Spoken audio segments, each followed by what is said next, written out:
So next definition है अब हमारी orbit of G. Orbit of G containing A, या कुछ इसको कहते हैं orbit of an element A in G, ऐसे भी बोलते हैं।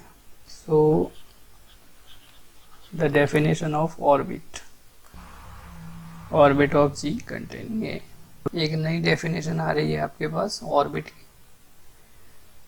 Late G be a group acting on a set A. Actually orbit जो है ऑलरेडी हम जस्ट पढ़ चुके हैं, है ना। जो ऑर्बिट होता है वो जो होता है इक्विवेलेंस क्लास होता है, जो हम यहाँ पे किए थे, ठीक है। ये जो इक्विवेलेंस क्लास होता है इस रिलेशन के लिए, जो इक्विवेलेंस क्लास होता है वही आपका ऑर्बिट होता है। तो क्लियरली हमें बस यही लिखना है, अगर जी एक्ट कर रहा है किसी सेट ए पे, then the equivalence class of a मैं लिख रहा हूँ। क्लास ऑफ ए, इसको कैसे लिख रहे थे, g dot a such that g belongs to capital G. This is the orbit, this is the orbit of G containing A, and it is denoted by, इसको डिनोट करते हैं हम orbit of a, ORB of a, ऐसे कर लेंगे। Sometime जो book में इस तरीके से ऑर्बिट ऑफ ए ऐसे डिनोट कर लेंगे, या simply this orbit of a is nothing but the class of a. So class of a से भी आप डिनोट कर सकते हो। तो this is g dot a such that g belongs to G. So this is nothing but class of a, CL, class of a. और इसको आप ऐसे भी लिखते हो CA, this is class of a. तो इस क्लास ऑफ ए को हम क्या कहते हैं, this is a orbit of a, ठीक है। तो ऑर्बिट ऑफ ए में देखो किसके एलिमेंट होंगे, सेट के एलिमेंट होंगे। ऑर्बिट ऑफ ए में किसके एलिमेंट होते हैं, सेट के एलिमेंट होते हैं। So the note here, orbit of an element is the subset of a, ठीक है, उसका वो सबसेट होता है। Orbit of a is the subset of a. ये सब ग्रुप नहीं होता, ये जी का सबसेट नहीं होता, ये ए का सबसेट होता है जिस पे ग्रुप एक्ट करता है, ये ध्यान रखना है ना। बट स्टेबलाइजर जी का सब ग्रुप होता है, लेकिन ऑर्बिट जी का सब ग्रुप नहीं हो रहा है यहाँ पे। So orbit of a is subset of a. एक और डेफिनेशन लिखते हैं, फिर कुछ एग्जाम्पल्स करेंगे, उसमें देखेंगे और फाइंड आउट करेंगे the orbit of an element in G, या orbit of G containing A. The definition is the transitive action. The action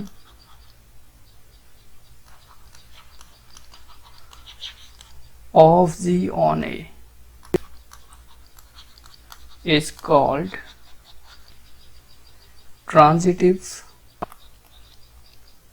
if there is only one orbit। ऐसा एक्शन जिस पे अगर हम ऑर्बिट्स बनाए तो वो केवल एक orbit they, single orbit. So that is ये भी कह सकते हैं, given any elements for all elements a comma b belongs to A, for given any elements a comma b। अब किसी सेट के दो एलिमेंट ले लो, कोई भी ले लो, for any, ठीक है। then there exists G belongs to group G such that A is equal to G dot B। जैसे ही मैंने ये लिख दिया, जो क्लास ऑफ A में वो B भी आ जाएगा, और सभी के लिए अगर ऐसा हो रहा है तो पक्का जी वहाँ पे एग्जिस्ट कर रहा होगा, जी ये रिलेशन होल्ड कर रहा होगा। तो सारे एलिमेंट जो है वो एक ही क्लास में चले जाएंगे, ठीक है। That is the action is transitive if orbit of A is equal to set A। Orbit is nothing but A class. अब जो भी ऑर्बिट होगा वो अगर एक ही होगा, सिंगल होगा, तो ऑफकोर्स वो सेट के ही इक्वल होगा, क्योंकि ऑर्बिट क्या होते हैं, क्लास ऑफ ए, और क्लास ऑफ क्या होता है, सेट का पार्टीशन होता है। और पार्टीशन होने का मतलब ये होता है कि भाई सबसेट लेते हैं हम, सबसेट लेते हैं, उनका अगर इंटरसेक्शन देखो तो वो डिसजॉइंट हो, है ना, फाई आए, और यूनियन करने पे वो पूरा सेट ले ले।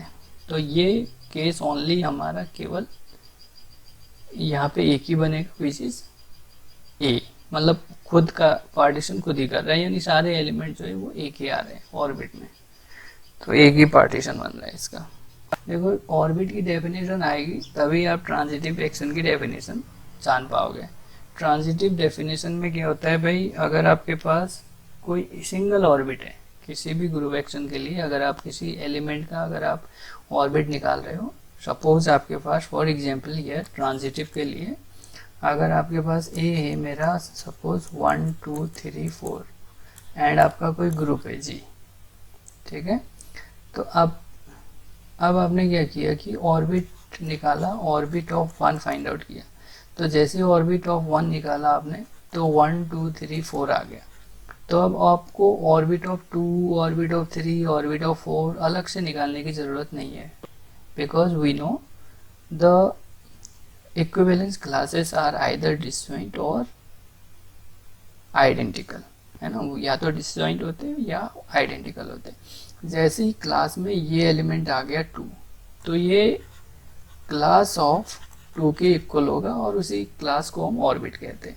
सिमिलरली ऑर्बिट ऑफ 3 इसी के इक्वल होगा और ऑर्बिट ऑफ 4 भी इसी के इक्वल होगा। तो अब अगर आप देखो इसमें जो जी, इस सब के ऑर्बिट जो है वो ए के ही इक्वल आ रहे हैं। तो अगर आपने एक ऑर्बिट निकाल दिया जो ए के इक्वल है, तो बाकी सारे ऑर्बिट भी उसी के इक्वल होंगे, तो अलग से एक एक करके निकालने की ज़रूरत नहीं है।